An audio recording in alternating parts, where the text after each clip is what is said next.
Tudo bem, moço. Paz e alegria. Paz e alegria. Essa é minha. Como é que você tá? Ah, meu filho, na paz de Deus, graças a Deus. Nó, é Tranquilo. alegria minha poder. Que ótimo.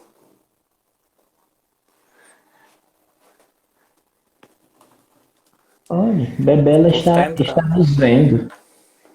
É, Isabela tá aí, firme e forte. Ah, meu Deus, Isabela saudade. lembra do Vinícius? Vinícius, é uma alegria poder falar com você nessa tarde. Primeiro que nós que estamos distante da nossa comunidade de fé, nos encontrarmos em torno da palavra e alimento, como dizia Bento XVI, né? Justamente, né? E a gente vivendo esse tempo é um tempo doído, né? Que nos afasta daqueles que a gente gosta de estar perto sempre, mas que providencialmente nos dá a graça de estarmos próximos de quem a gente estava longe há tanto tempo, né? Né? Quanto tempo eu não te vejo? Uns 2 anos? Por aí, assim, né? Fez 2 anos agora, dia 27 de abril. É muito tempo. Mas aí a Isabela tá dizendo, claro que lembro. Ah, meu filho, que bom, saudades, Isabel. Isabela, Isabela é a pérola dos olhos de Padre Eloy. Ah, a grande biblista. Isabela será a nossa biblista, se Deus quiser, a Virgem Ah, Maria. coisa E aí boa. nosso tema para quem não conhece o Vinícius, Vinícius é de Princesa Isabel, da Diocese de Patos, Paraíba.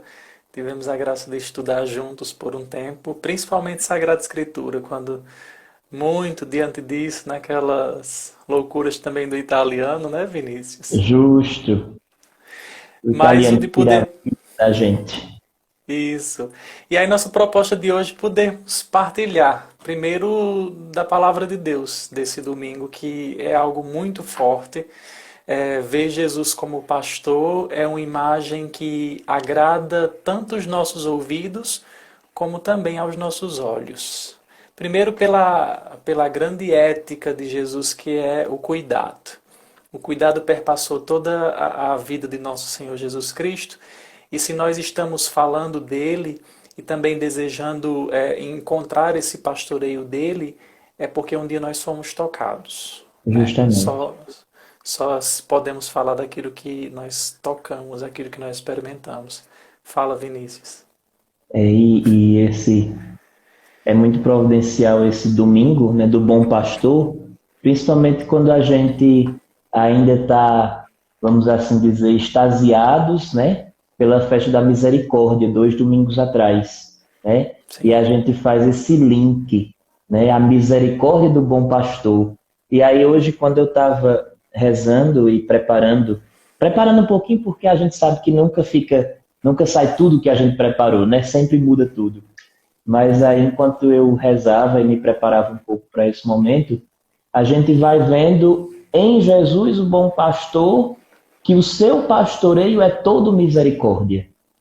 E é Sim. justamente nesse ser todo misericórdia do pastoreio de Jesus que a gente se encontra como rebanho querido, como rebanho amado, que ele busca, que ele cuida, que ele apacenta. É E fantástico. uma coisa fantástica também de nós percebermos do bom pastor é a questão do conhecer. Eu lia hoje a pregação de Santo Antônio de Pádua sobre para este domingo, e aí ele falava algo muito bonito, que aquele que conhece cuida de modo solícito. E só pode cuidar de modo solícito aquele que percebe que aquele que se deixou conhecer oferece a disponibilidade da vida. É algo muito tocante ao nosso coração, porque muitas vezes nós pensamos que pastoreio é apenas limitado a uma figura ordenada. E nós Justo. esquecemos que em todos os lugares, hoje eu fiz questão disso, algumas pessoas até mandavam mensagem, parabéns pelo seu dia, e eu devolvia, parabéns pelo seu também. E aí eu Uhum. dizia, e aí eu dizia em que é que a pessoa estava sendo pastora. Inclusive uma grande amiga minha falou isso agora há pouco, ela dizendo, você me fez enxergar uma face do bom pastor diferente. Ela dizia o seguinte, quando ela disse parabéns pelo seu dia, eu disse parabéns pelo seu por três motivos. Primeiro, por ser mãe, pastora em casa. Segundo, por ser médica, pastora na saúde. Terceiro, por ser batizada, pois o seu testemunho de vida também pastoreio de quem escuta e de quem devolve uma fala. Então eu acho que esse domingo é um domingo de oração pelas vocações, mas mais do que isso, é um domingo para nós observarmos aonde a variedade do pastoreio de Cristo está presente, porque não vai descer um outro Jesus do céu para agir e governar a igreja, as famílias e principalmente os governos, que também são figuras de pastores e figura de maus pastores às vezes. E Santo Antônio de Pádua até coloca isso também. A figura do mau pastor é aquela figura que, ele até diz aqui, por ser um homem que precisa se assemelhar a Deus, ele se deixa às vezes incandescente.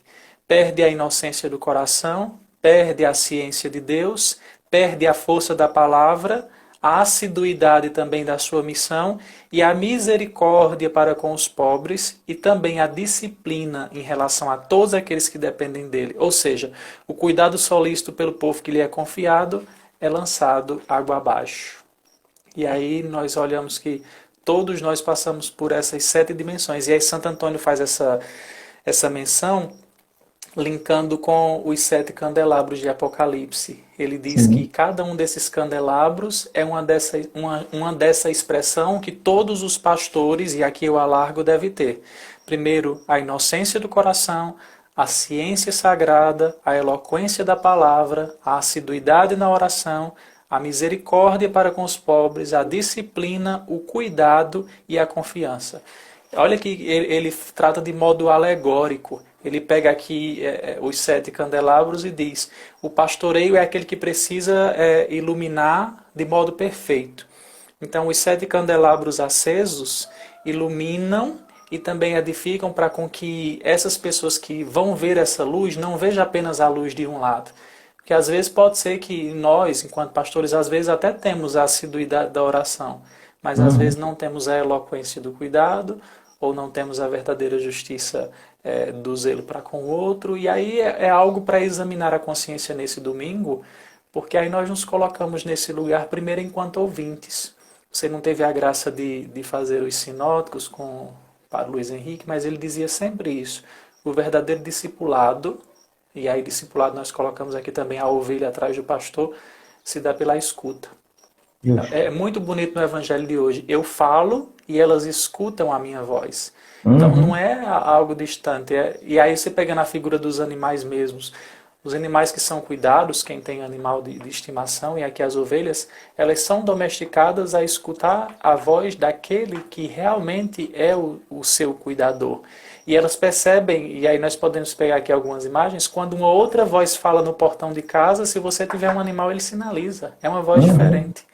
E aí entra a questão aqui do mercenário, do ladrão, que o Evangelho vai apresentando. Então são muitos leques na questão de hoje, e você fez alguns leques com o Antigo Testamento, que eu sei disso. Justo, né?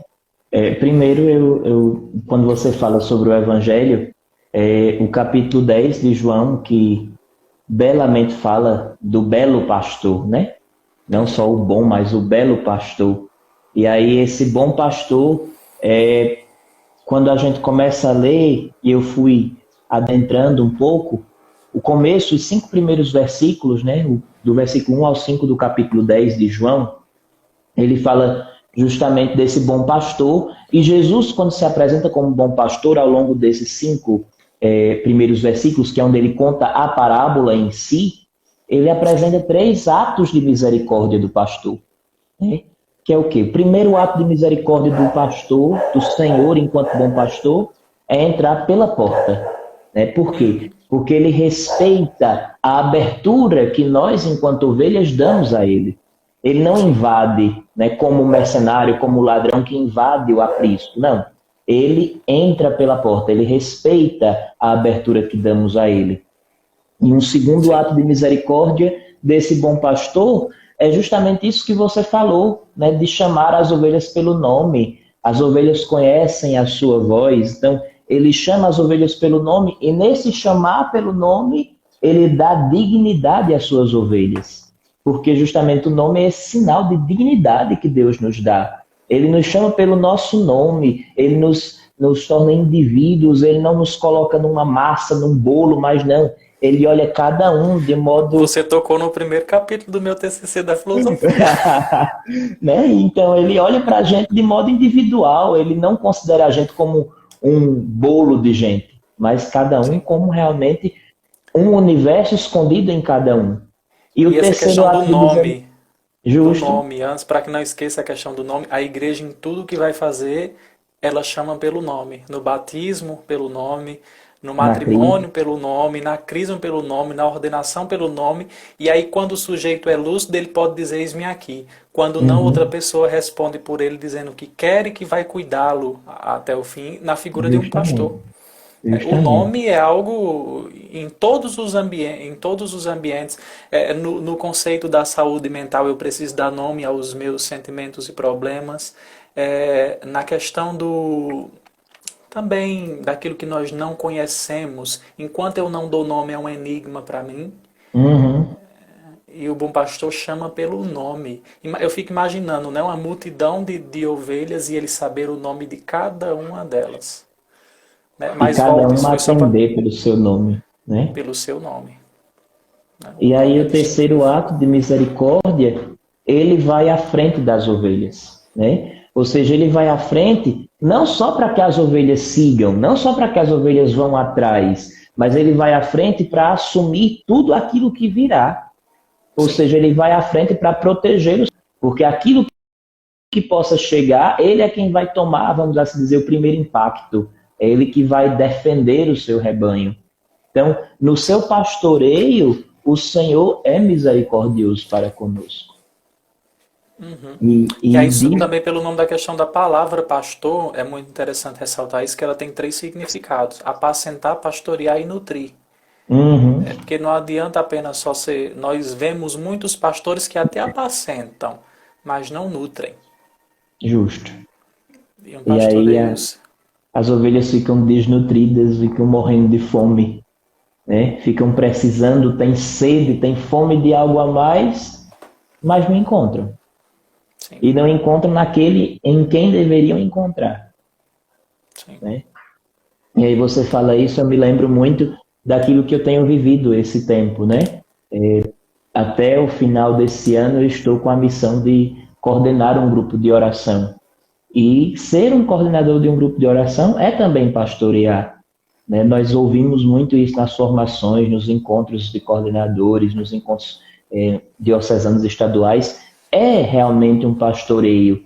E quantas vezes eu me pego até mesmo cabisbaixo, porque sei que às vezes falta em mim esse me abastecer para poder nutrir.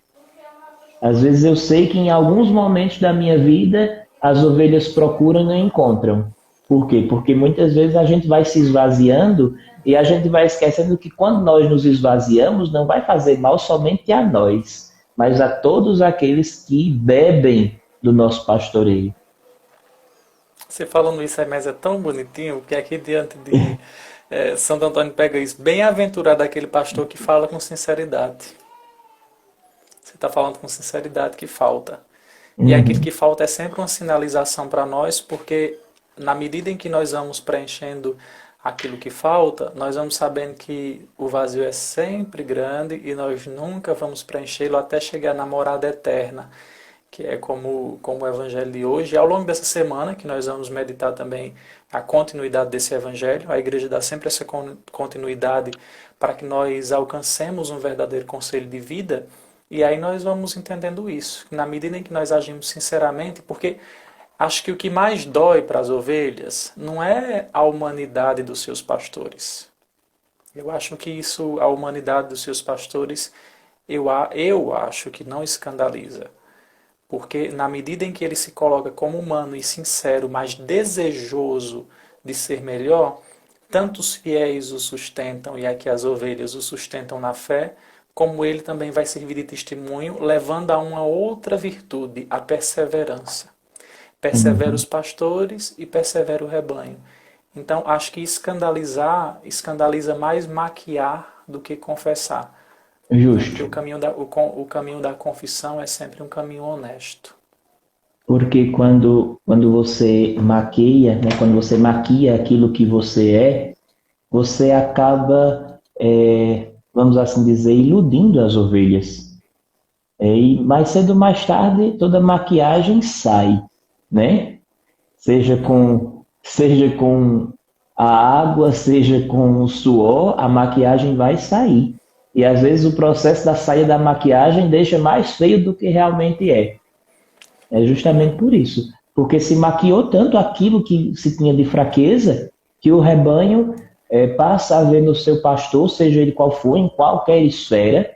Acho muito importante ressaltar isso, que nós estamos falando do pastoreio, não só dos ministros ordenados, mas do pastoreio nas suas diversas dimensões, né? Seja o pastoreio dentro de casa, na família, na comunidade, no trabalho, onde quer que seja. E o pastor, quando maquia demais as suas fraquezas, ele acaba gerando nas suas ovelhas uma expectativa de que ele é o super-homem, a super-mulher.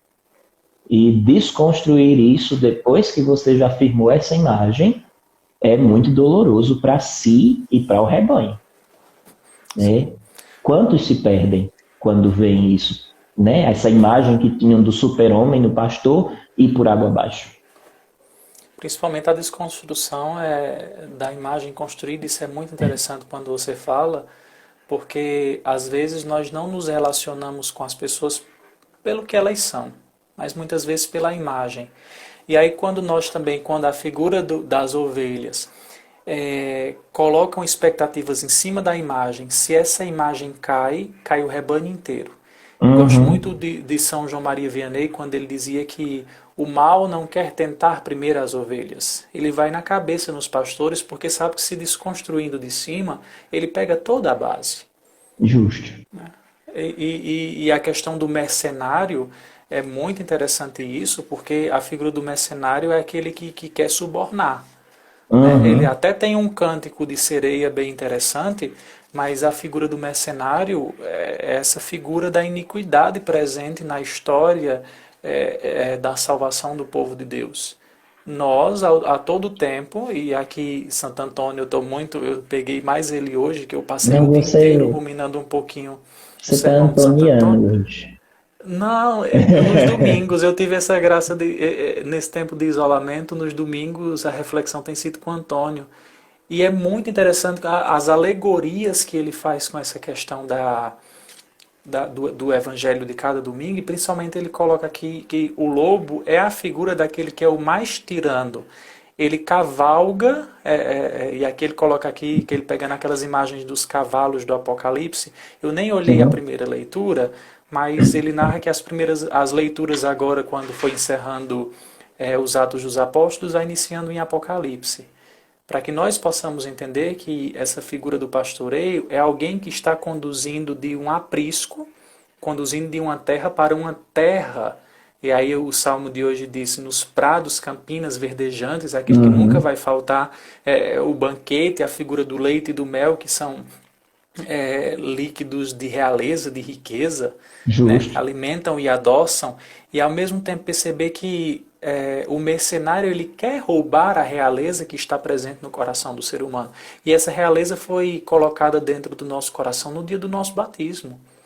Foi nos dada ali as vestes reais, foi nos dada ali a capacidade de sermos e de nos reconhecermos enquanto filhos, mas nós insistimos em permanecermos dentro do redil, às vezes, do mercenário. Ele vai nos iludir. E aqui são Justo. várias ilusões. Aqui eu não estou pegando figuras alegóricas ou as imagens de lobo, de bicho, dessas coisas assim, bem fantasiosas se colocam, mas às vezes eu mesmo posso ser o meu mercenário. Eu posso me Uhum. trair muitas vezes. Eu posso burlar o meu caminho porque não tive a capacidade ou a coragem de confessar ao Senhor. E aquilo que eu dizia quinta-feira, você até falou, você lembrou de Jean, não me sai aquela cena de Adão quando cai.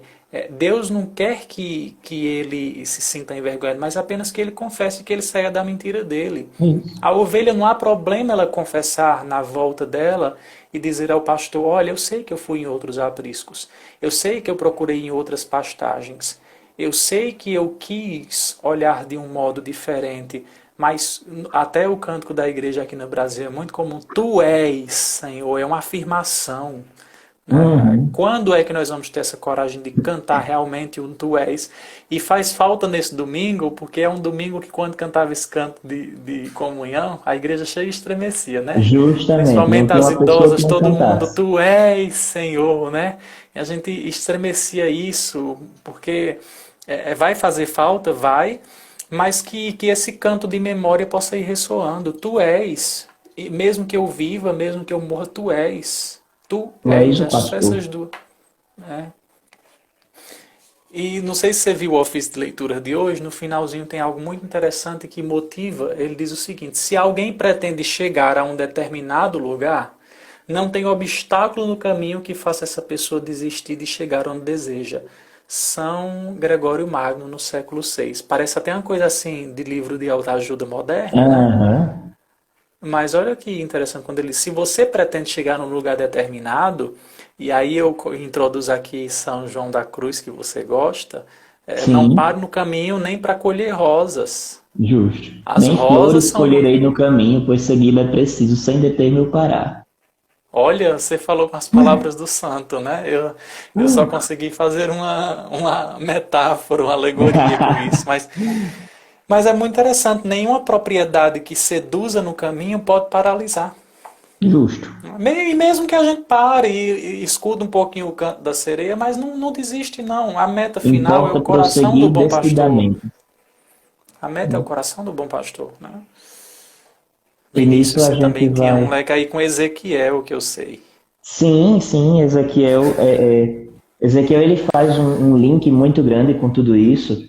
Enquanto você falava dos vários pastoreios, do pastoreio dos governantes e dessa questão do não deter-se no caminho, não parar, sair dos muitos apriscos por onde andamos para chegar ao verdadeiro aprisco, e isso faz um link muito grande com Ezequiel 34, né? O capítulo 34 de Ezequiel ele é todo dedicado aos pastores de Israel e fazendo essa ênfase com Deus, o Pai, como o verdadeiro pastor, o grande pastor. Então, para que a gente veja que essa figura do pastor, ela não está ligada somente ao Filho, somente a Jesus, mas ela é uma figura que já vem do Antigo Testamento, né? Desde os Salmos, desde Ezequiel, desde os profetas. E aí, quando você vai olhar o capítulo 34 de Ezequiel, primeiro o profeta começa dando uma dura nos pastores de Israel, acusando realmente: vocês são mercenários, vocês estão fazendo o povo sofrer, vocês estão apacentando a si mesmos e não ao rebanho. E no meio disso tudo, desse grande carão, vamos assim dizer, que Deus dá nos pastores de Israel, ele entra justamente no mostrar-se como pastor, né? E é muito, muito belo, porque o Senhor ele vai fazendo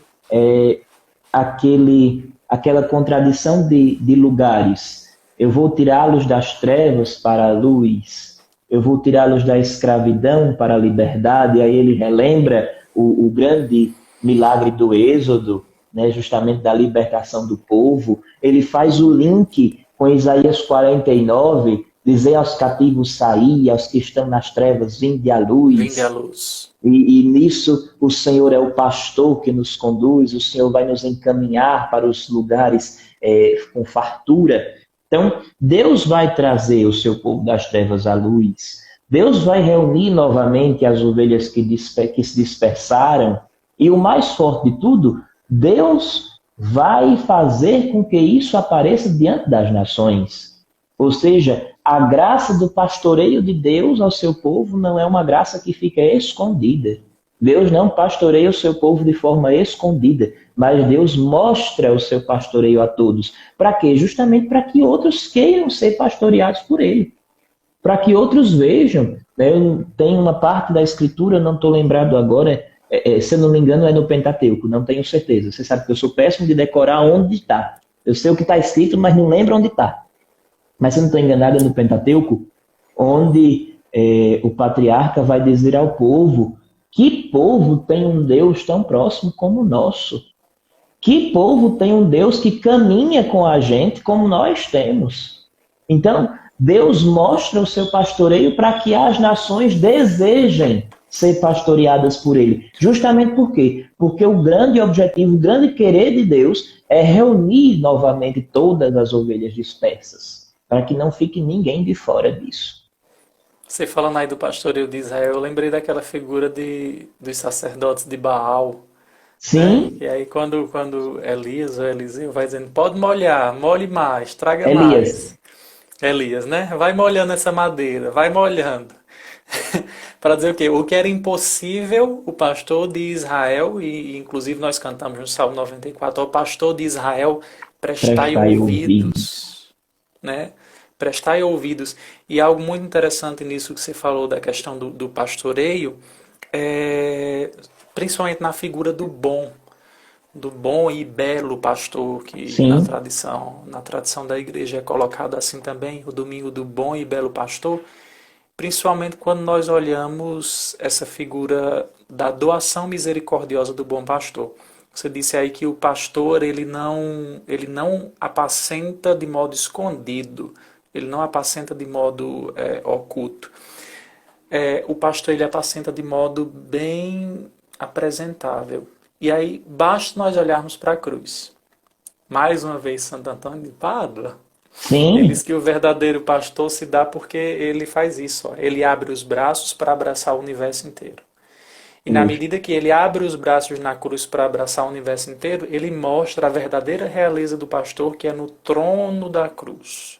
Ali justamente. brota a misericórdia, ali brota a verdadeira realeza, e ali brota o verdadeiro pastoreio, e resume esse pastoreio quando ele diz: quando eu for elevado da terra, atrairei todos a mim. Todos amém. E João frisa muito isso na questão, quando vai dizendo do pai em relação ao filho: é preciso permitir ser atraído. Aquele que não permite esta atração para o coração do bom pastor vai ficar para trás.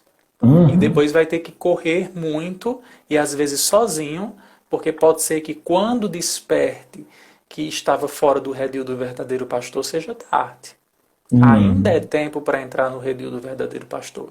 E aí a misericórdia do bom pastor está nisso.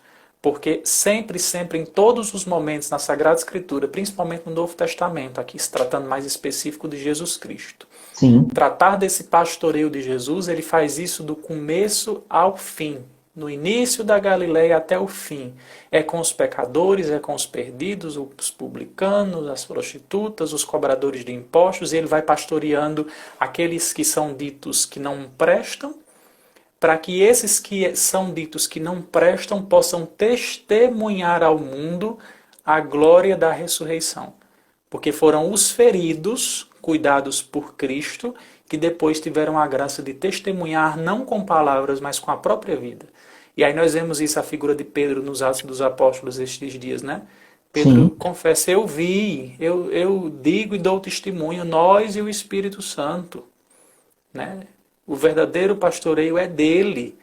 E olha, qual é o maior milagre da fé?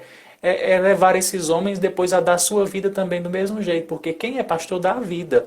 E Dá. aqui imagine falar em redil, mas uma imagem mais comum para muitos. Imagina aí um curralzinho, Sim. onde as ovelhas vão para dentro e o pastor fica na porta. E ele fica na porta sentado a noite inteira sem dormir, para que não entre lobo nenhum para tirar as ovelhas do verdadeiro curral e levá-las para o aprisco da perdição. E ele é capaz até de ser morto. Né? Ele luta, e se for preciso, a figura do pastor de Israel, as figuras dos pastores, quando eram elencados para cuidar do rebanho de alguma família, ele fazia esse voto e esse compromisso: eu dou minha vida, mas suas ovelhas não vão morrer. O lobo pode, a gente luta, mas... E é sempre essa figura de ovelha e pastor volta muito na Sagrada Escritura, né? A lógica lá Sim. depois de Jesus, de buscar uma que saiu do aprisco, que saiu do seu Ele deixa as redil. 99, vai buscar aquela que se perdeu. E né? todos nós somos essa uma, né? As 99 são apenas uma imagem para dizer da salvação, mas todos nós somos essa ovelha perdida, né? Que até nós Justamente. cantamos no ato penitencial como a ovelha perdida. É. É interessante esse link que você faz, justamente todos nós sermos essa ovelha perdida, porque daí eu me recordo de algo que você falou há pouco, de que é preciso confessar. Não, a vergonha não é confessar, mas é maquiar aquilo que se fez de errado. E aí, quando você lembra dessas alegorias, a gente lembra justamente daquela parábola do filho pródigo, tão conhecida, tão cantada, né? Ontem não, anteontem foi primeira sexta. Na maioria das igrejas, na primeira sexta, confiei no teu amor e voltei. Sim, aqui é meu lugar. Né? E a E gente a vê questão da misericórdia também, procura abrigo nos nos corações. corações, justo. E quando você vai olhar para essa parábola do filho pródigo, obviamente você está olhando na atitude do pai para o pastoreio de Deus, especificamente de Jesus, com relação à humanidade. Né? O filho pródigo que volta é a ovelha perdida que andou em outros apriscos, mas reconhece que o verdadeiro aprisco é o aprisco do pai. Tudo bem que no começo ele não reconhece da forma mais correta, né? Ele não volta porque era a casa do pai, não, ele volta porque está com fome. Ele volta porque sabe que vai encontrar comida. É para isso que ele volta. Mas quando ele volta, quando ele chega, ele faz a experiência que transforma, porque ele não encontra somente a comida que ele foi buscar, mas ele encontra amor, dedicação, carinho, um pai que cobre de beijos, um pai que veste-o com a dignidade, que dá a ele novamente o anel, ou seja, que dá a ele novamente a pertença à família, que cobre os pés para dizer que ele não é mais escravo. Então, justamente, essa ovelha perdida que volta ao redil do Pai, somos nós quando voltamos à casa do Senhor e que muitas vezes não voltamos somente por ser a casa do Senhor, porque essa também é a nossa realidade enquanto gente, né, enquanto ovelhas, que nós somos umas ovelhinhas meio complicadas, né? Nós, E nós aí você muitas tem que... vezes nós Conclua, muitas pode falar. vezes voltamos para a casa do Pai, muitas vezes nós procuramos a confissão, procuramos os sacramentos, não em primeiro lugar, não por ver no Pai o Pai misericordioso, mas porque eu estou com peso de consciência, porque eu estou me sentindo culpado, porque eu estou me sentindo mal, porque a confissão vai me deixar leve. Não, a confissão não é para me deixar leve, a confissão é para me aproximar novamente do meu Pai. Eu volto porque eu quero estar perto do meu pai, porque somente isso importa. O resto é consequência, mas o principal é voltar para Sim. perto do pai. Por medo, nada vale. Justamente. Eu gosto de uma frase de Santa Teresinha, quando ela tem esse temor, ela reza em cima do temor dela, mas ela pega e depois faz uma oração muito simples e leve. Senhor, se eu for para o inferno, o Senhor vai comigo? São E aí o que Teresinhas é que... sempre É. surpreende a gente, E né? aí o que é que ela recebe de resposta? Se não tivesse o céu, eu fazia um só para você. Para dizer o quê? É preciso rezar com as nossas sinceridades, a sinceridade da confissão. Uhum. E outra, temos que lembrar sempre de uma coisa: só existe um pastor com P maiúsculo, Jesus Cristo de Nazaré, homem, filho unigênito, saído do seio do Pai. Olha, Todos menino, os outros pastores são também ovelhas. Nós não en- podemos perder de vista isso. olha, entrou aqui agora Geraldo Bezerra, Frei Geraldo, um frade carmelita fantástico, que já morou aqui em Princesa, hoje ele está como missionário na Argentina e está aí Ele nos entrou na hora que eu falei de acompanhando. Santa Terezinha. Justo, e morreu de rir com ela. Espera aí, viu, Vinícius? Manda ele esperar um Espero pouquinho. sim. Espera Ó, aí, quem tá Frei, sai não. comigo. Ó, a relíquia do PT, mas meu Deus do céu. Olha, Teles está dizendo aqui saudades. Saudades também, Teles. Um abraço para você, querido. Terezinha foi uma grande pastora no silêncio. Deixa ela aqui do meu Ah, lado. com certeza. É, e outra coisa que nós precisamos lembrar também, isso que eu falava aí da questão do pastor ser primeiro também ovelha, quem faz essa relação é o servo de Deus e futuro beato Futon Shin. Sim. Ele diz algo muito interessante disso quando ele fala que, como oferente, na questão do cuidado, ele é pastor. Mas enquanto ofertado, ele também é cordeiro. Então, por isso que eu frisava isso da questão do pastoreio, O Frei está dizendo, não tem essa relíquia, isso é para os mais santos. Frei, não é não, não é não, Frei. A história dessa relíquia é tão longa, foi igual um parto de um bebê, foi 9 meses para poder chegar nas minhas meu mãos. Jesus. Mas é muito interessante isso também, porque nós estamos aqui bem alargando o conceito de pastor, e aí isso de perceber, o único pastor é Cristo. E aí todos os pastores que são também ovelhas precisam reconduzir ou conduzir ainda quem não foi iniciado ao redil de Cristo. E a primeira coisa, qualquer pessoa que assumir a figura de um pastor, ela precisa ter a capacidade e a humildade de parar e dizer, antes de guiar qualquer um, eu também sou ovelha do redil de Cristo. Né? E aí eu não sei de quem é essa frase. Lembrei, Santo Agostinho. Sim. Para vós eu sou bispo, mas com vocês eu sou cristão. Né? Eu sou bispo, Santo Agostinho diz, para poder encaminhá-los para o coração de Deus. Mas com vocês eu também caminho para o coração de Deus. E aí, volta aqui Antônio. Ele falava já no finalzinho do seu sermão, quando dirigia a figura dos pastores, ele dizia que aquele que não conduzir realmente o rebanho para o pastor merece tantas mortes quanto ele ocultou de conduzir. Se eu deixei de conduzir tantas vezes, eu mereço essas mortes. Mas aqui também precisamos ver a alegoria que esse santo fala de morte. Às vezes é preciso morrer alguma coisa dentro de nós para uma boa condução. Vai morrer o que dessa vez? Vai morrer uma vaidade? Vai morrer um orgulho? Vai morrer a questão daquilo que nós fazemos no ato de contrição, no ato penitencial da missa, as minhas omissões? Porque às vezes nós nos omitimos também na questão do pastoreio. Nós nos omitimos ou por medo, ou por vergonha, ou pelo que alguém vai dizer, e aí nós esquecemos que nós também prestaremos conta pela nossa língua silenciada. A de Santo Antônio está intacta. A de Santo Antônio está intacta porque ele não cessou de expor a sua língua para pronunciar primeiro que ele era pastor, depois que ele era também ovelha.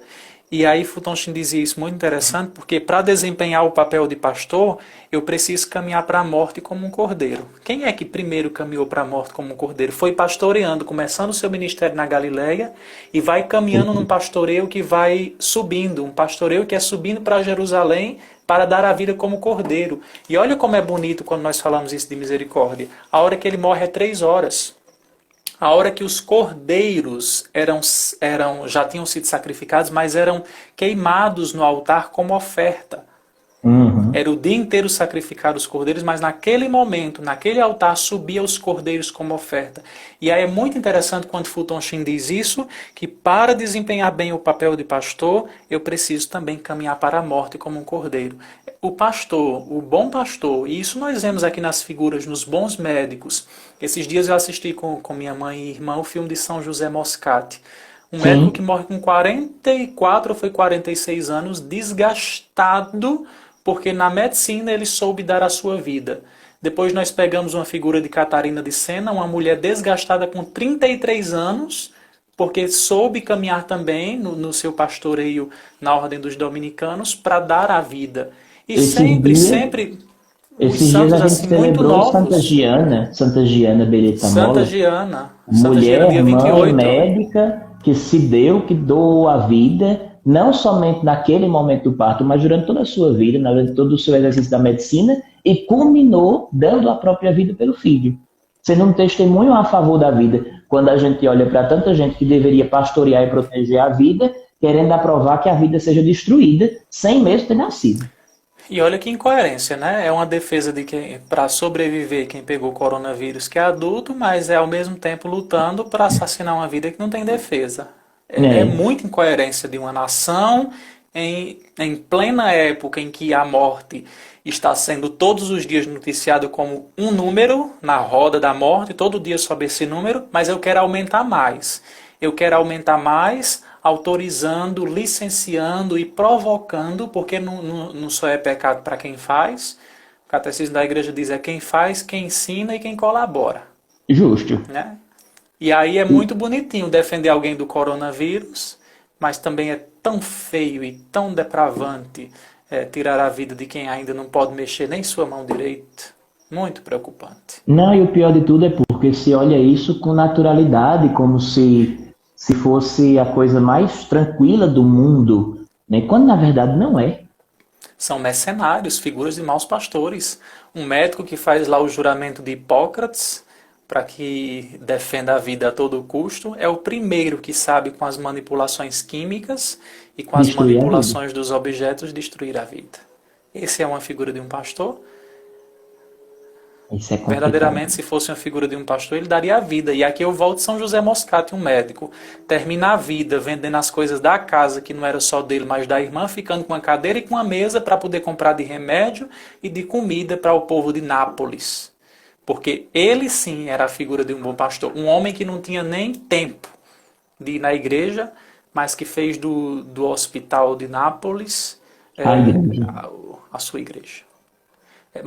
Muito, nós sabemos que essas não é a maioria da nossa igreja, nós sabemos muito bem disso.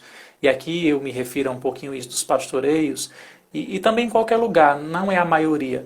Mas essas figuras de mercenários, principalmente presentes ao longo dessa narrativa, é preocupante porque ela coloca mais o ego em xeque do que a salvação. E falando em ego, a palavra eu sou, né? Eu sou no Antigo Testamento Deus. E Jesus, no Evangelho de São João, ele se Eu outorga sou. isso porque ele é Deus. E aí é muito interessante isso em João, quando nós ouvimos, porque ele não está jogando para outro. Eu sou o pastor, eu sou o seu Senhor, eu sou a vida. E vida aqui é a mesma coisa que reino, nos sinóticos, Mateus, Marcos e Lucas. Eu sou o Justo. reino, eu sou o verdadeiro lugar. É para cá que você precisa caminhar.